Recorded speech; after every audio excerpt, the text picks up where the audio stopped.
What is up, guys? Welcome back to the channel. So today we got a fun one. I scroll Twitter pretty often. I'm pretty active over there. I post a lot of content, and I also read a lot of stuff, and I learn a lot from the people around me. But most of the time, the things that I read, I don't necessarily learn things from them. There's a lot of pretty rough things on Twitter, and today we're going to answer one of the questions that somebody asked. They didn't really mean to ask it.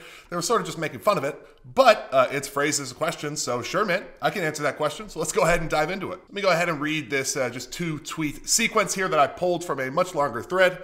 The better question is, why are run and guns even a thing? That's the first tweet. Second one, I think it's a feelings thing, really. Makes people feel better. IDK, they are not in my throwing program. Well, first off, I'd like to commend you. If you don't know, they shouldn't be in your throwing program, so that's really good. If you don't know how something works, or you don't know how to apply it, or you just don't know about it, you shouldn't be programming it for athletes. You should program it for yourself first, so you can get hurt and you can mess up on yourself. And then once you start to understand what you're doing, you talk to other people who do it, then you really understand what's going on with it, then you can program it for other people. But absolutely, really agree with this here. First off, that if you don't know about it, you should absolutely not be programming it. So good job on step one. Now, but the question though, why are run and guns even a thing? And then the proposed answer, which is, I think it's a feelings thing. Well, it's definitely not a feelings thing, but we can answer why run and guns are even a thing. But to answer that, we have to answer first why depth jumps are a thing. So this is a depth jump. This is an exercise that was developed by some Russian sports scientists in the mid-1900s, and it was the exercise that helped them just demolish the world in the Olympics. So in training, there's kind of two different things that you can manipulate.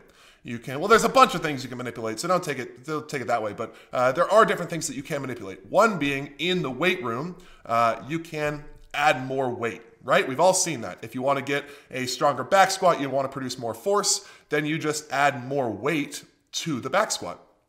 But what a depth jump does is it adds more energy into the system to load your the structures that you're then going to explode with. So you see with this jumper jumping off these boxes, when he hits the ground, his center of mass is going to be moving faster into the ground than it would be normally if he was just jumping on the ground.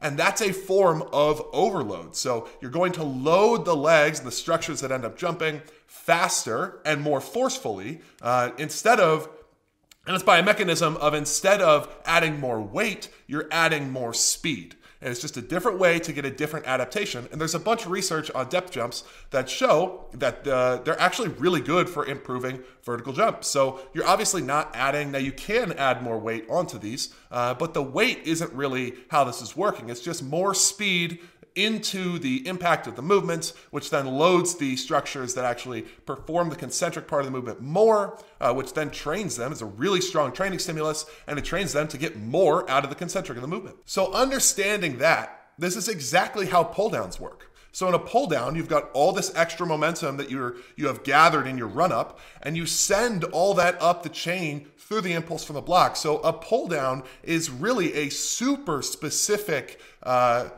throwing exercise that takes the same principles as a depth jump and just applies them to the throw. So there's a whole bunch of research on the depth jump showing how good it is at improving standing vertical jump. And to me, that's what the pull down is the pull down is to throwing on the mound as a depth jump is just a standing vertical jump. And once you have that understanding of really the pull down being equivalent to the depth jump, then that gives you a place to start for, well, hey, how the heck do we program these things, right? Because there's decades of research on how to program depth jumps, and there's decades of research on how to program plyometrics as a whole.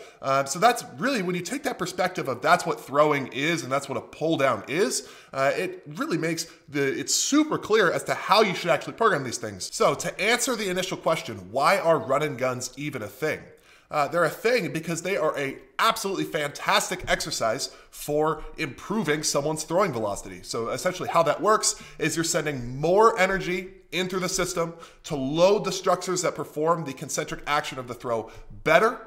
and that trains them to then get more output in the throw. So essentially, in layman's terms, doing pull downs will help build adaptations that then will make your body throw harder when you get on the mound. Now, as a word of caution with run and guns, because the action of this is you're applying more stress into the system. That's how you're achieving the adaptations, or that's the strategy behind creating the adaptations you want to create. So with more stress, there's not necessarily a larger risk for injury, but there is a larger risk for you to mess things up. So you really have to make sure that you are fully on-ramped into that stressor, that you are fully prepared to take both the peak stresses and the total volume that you'll be applying in that session. And this is where, if you've never done this before, you absolutely need to get somebody who has written throwing programs before and get their advice and get them to walk you through. So I do this for people all the time. And so does Driveline. So if this is you, I absolutely do not recommend, oh, well, I'll just start doing pull downs because this video has convinced me that I should do pull downs. I would not recommend going that route. I would recommend finding somebody who implements pull downs in their training and has gotten great results from it and consistently keeps guys healthy while also improving their performance. And I would pay them and ask them, hey, teach me how to do this thing. And they'll do that because that's what you're paying them for. All right, guys. Well, that is my take on the question of why are run and guns even a thing. I think they're an awesome training exercise. I think you can gain a lot of miles per hour using them. I use them in a lot of different programs with my guys. Hope you enjoyed the content. Hope you got something that's applicable, something you could take away, something you can use to make yourself better. Thanks for stopping by, guys.